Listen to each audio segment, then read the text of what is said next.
sugar and vegan white sugar, turbinado, call it what you may. We have a little salt, little baking soda. We have the baking powder. And we have the spice of life, nutmeg, cinnamon. And we're just gonna whisk it so it's blended nicely, and it'll go a lot smoother when we add it to the wet ingredients. And we just set this aside. And then we're going to add the wet ingredients to the beautiful mixer. Okay, and is oil, high-grade olive oil. Oil. Olive oil. I said olive oil. Yeah, it's olive oil. Vanilla. Some vanilla. Our flax eggs again. So it's 1 tablespoon of flaxseed to 2 tablespoons of water. Let it sit. In this case, we did 2 tablespoons of flaxseed and 4 tablespoons of water. To equal 2 eggs. 2 eggs. And then we're going to put, I mixed the sugar with the dry stuff. It's alright. So I got ahead of myself and put the sugar in the flour. Normally you would mix the sugar with the wet ingredients. So not only is this an experimental vegan recipe, Yes. it's an experimental method of a vegan recipe. Because sometimes you just gotta do it. You gotta roll with the punches. You gotta roll with it. Because it's not a mistake, it's just a little more interesting. So we're gonna add our dry ingredients, and we're gonna see how she turns out, you know? I'm not gonna give up faith. I have hope. I have hope that we can do this because we're capable women. Yeah. And we're not weak, we're Gen Xers, we're not weak. We don't give up. All right, so now we have all of our ingredients mixed. We're gonna fold, does this go when it's on? Oh, look at this, it's so fancy. I know. So we're just gonna put our zucchini in. And we're gonna let it marry. Be happy. Oh, you know what else we forgot? Applesauce. Oh, the applesauce. We need the applesauce. Where's the applesauce? How much? 1/4 cup, right? And this is our homemade applesauce from our homegrown apple trees. To a 1/4 cup of locally grown, house-made applesauce. Woo, look at that. It looks like zucchini bread. Good. Against all odds, I think we did it. Okay. Olive oil in the pan. I'm her lovely assistant. Right? It's the vegan and the carnivore Yeah. hanging out. It's the hippie and the rancher. All right. So Rena is a vegan and I am a carnivore. And we support both. Yeah. I don't have cool kitchen gadgets. I don't even follow recipes. It's I know. gonna be Well, a whole new world for me. I know. You want to mix it with the... And then we're gonna get the goodness off the sides Yeah. here. And then we're gonna add this to our greased loaf pan. And you have to talk nice to your food because what goes into the food will then go into you. So you say, you look delicious. I think we are gonna enjoy you. Thank you for cooperating. Thank you for putting up with our little mistakes. Yeah, this You're is gonna our be delightful. first official video together.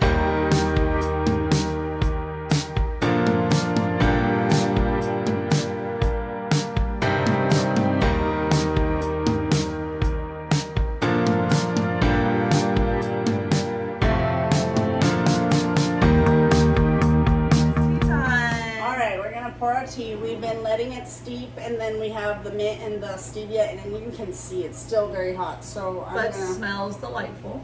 I'm gonna pour it. It's very hot. Don't So burn yourself. I know. Let me get a rag here. There we Burning go. yourself is not fun. No. Woo, it's tea time. You got this.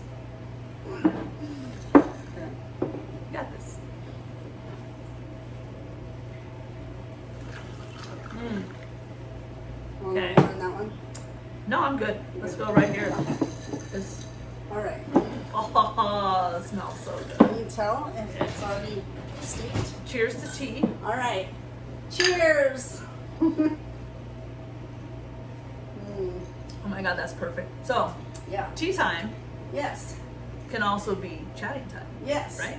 Instead of a coffee clash, we'll Yeah. have a spill the tea, drink the tea. Tea time. Yeah. So I have a question for you. Okay. What do you think is the biggest misconception about homesteaders? I think that homesteaders are considered like a prepper, and we're not really preppers. We just like to be, we like to preserve our own food. We like to be out of the whole dynamic of going to the grocery store and buying your own food, buying your food from the grocery store, and not knowing what's in your food. At least we know that what we've put into our food that we've grown. There is some things that we do have to buy. We don't have a milk cow. We have to buy our own milk. But you do sometimes have your own animals. Yes, we do raise cows and we do raise pigs. We have chickens.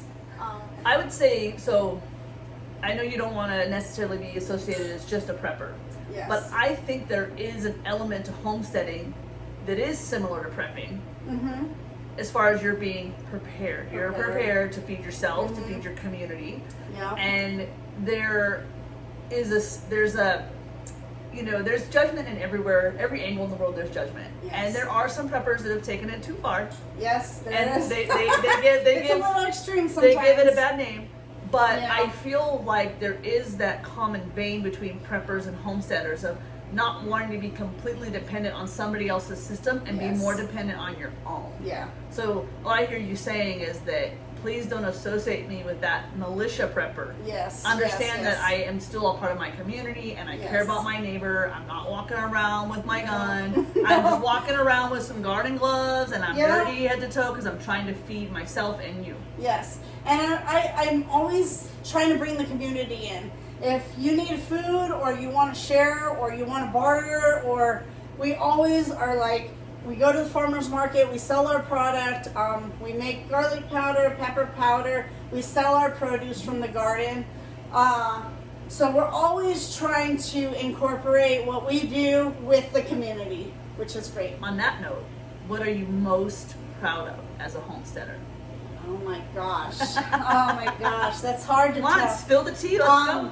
You know, this week we harvested our peaches, and it took 7 years to grow those trees. That's patience.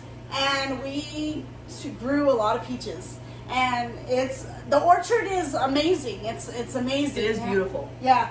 So to harvest your own fruit and veggies after all these years you put into That's a lot of watering, amending, watering, weeding, yeah.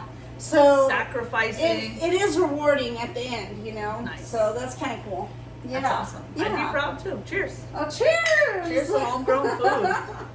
All right, I'm going to ask you some questions now Let's do about it. the vegan world. Let's do it. Yeah. Okay. So, what made you want to start a vegan truck? So, good A question. vegan food Good truck. question. So, Yes. the food truck started in 2013, and we opened up as a Hawaiian barbecue truck in a more rural part of California where meat and potatoes was the way to go, but I knew nobody was doing the Pacific Rim Hawaiian theme, which is just meat and rice. So we did. We opened it, and we were crazy successful, so humbled, so blessed, so honored to be that busy. Started Yeah. as a small family business, ended with 8 full-time employees at our peak. Years into it, about 5 years ago, I got really sick. About 6 years ago, I got really sick, and we couldn't figure out what was happening. I was so sick, I was in the hospital. They didn't know what was happening. I didn't know what was happening. I just knew I felt my life was out of control, and my health was plummeting. The best part about it is I was as thin as I've ever been in my adult life. The worst part about it is I was a ghost of a human. And so finally, after a lot of tests and a lot of different doctors and going to specialists and traveling to Vegas, traveling to Los Angeles, they found out that I cannot process animal fat or animal protein. Okay. It was poison to my body. My body was rejecting it, Did not rejecting like it. everything. It did not like And so once I gave up meat, it was like a whole new day. I Yeah. could sleep. I could hold water down. I felt great.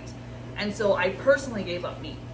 Not because it's not delicious, but because I can't eat it without ending up in the hospital. Yeah. Real simple equation. It made you feel better to not eat it. Yeah, 100% better. And so I began my own vegan journey at home. While at work, I'm still processing. We were so busy, we were going through a couple 100 pounds of meat a day, and we would process it all. We didn't buy it processed. We bought it just big chunks of meat, and we worked it. Processed yourself. And part of it was I was still getting sick, and I think it was from the constant touching and cross-contamination. And the other part is I've been a chef and in the food industry since I was 13. I started in the food industry at 13 and, you know, moved into a chef in my 20s, and I've been in the back of the house most of my life. And every single chef will tell you this, at a certain point you have processed enough death. Yeah. So it was a combination of that and then not being able to taste the food that I made anymore, that I decided to take the food truck into a vegan direction. And let me tell you, there was panic. There was panic amongst my husband. There was panic amongst my employees. There was panic amongst my family. There was panic in my community. There was panic at the brewery where I was parked. Yeah. But I said, don't worry, I got this. I got you. Yeah. And so we did a ton of research, and through that research, I became cemented in veganism, not as my own health journey, but as what's right for me. Yeah. I'm not trying to tell anybody else what to do. You make your own decisions. It became what aligned with my values and morals and who I wanted to be and what I wanted to be able to tell my grandchildren. Yeah. And so we flipped the truck, and everybody's, you're going to crash and burn. You're giving up this great business. We were busier than ever. Yeah.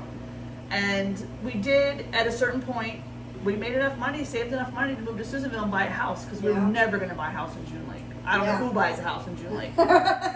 So the journey has taken on like different steps and different levels. And, you know, in Susanville, the thought process was, let's continue with the plant-based, because we never want to tell anybody how to eat. We're not telling you to be vegan. Yeah. We're not telling you to be gluten-free. We're saying these are the weird things we want to offer and do, and we'd like you to give it a try. We'd like you. Your doctor will be happy if you have a little bit more veggies. And I was skeptical. I was like, I don't know, because I'm not an Impossible Burger person. I do not touch that Impossible Burger. We don't serve that. There's 1,000 ingredients in an Impossible Burger. We don't want it. Nope. So I talked to Rena about that, and she changed my mind. She said, hey, give me a chance. And I said, all right. And the best part is, my husband wouldn't even do nothing. You guys all know Mark out there? Yeah. He was like, I don't know about this vegan stuff. I'm a hunter. I go kill my own meat, you know? But no. He's a falafel wrap and eating, Because it's about texture, it's about sauce. Yeah. It's about flavor, and it's also about know your audience, right? And Susanville is not on the most progressive page. Yes. It's a little bit more of a country town and a meeting town, and we were not here to shake everybody's feathers. We just wanted to get people to try things. So we started with Indian food and Thai food and Japanese food that already lends itself to more vegetables. And we were able to convert some people to just enjoying vegetables. That's just it. Our message is not that we're vegan or we're making a big political statement or we're making a big lifestyle statement. We're just saying that we choose as a business to work with vegetables. Yep. That's it. Yeah. So that's cool. I'm excited. I'm excited to do this channel with you. We're going to be working together, fun, and we're going to be incorporating both recipes. We're going to still carnivore recipes and vegan recipes. There's a lot of preconceived notions about vegans, and there's a lot of preconceived notions about homesteaders. Yeah. And once you realize as a human, you have more in common with people than you have separate. The things that may separate us can be small, can be big, but there's always things in common. And so I think if I would say anything to people watching this channel is, don't shun somebody because they choose to be vegan. If you're vegan, don't shun somebody because they're living off the land and they're eating meat and they're an omnivore, carnivore. Find what you have in common and come to the table together, and then maybe I never give up hope. I would Yeah. like to see all of our communities come back to the table together and stop focusing on what divides us Yeah. and think about what brings us together. And I think the one thing that can bring us together, the easiest, the least controversial, is food. Yeah, definitely. And I hope that you guys subscribe and like our videos. And you know what? Use that comment down below. Throw a comment in there if you want to see us make something. We'll throw it together. We'll figure it out. She knows how to do some vegan stuff. Like you want to take a recipe and make it vegan, we can probably work that out. If you want to just see a recipe that you haven't seen before, then let us know. That's what we're here for.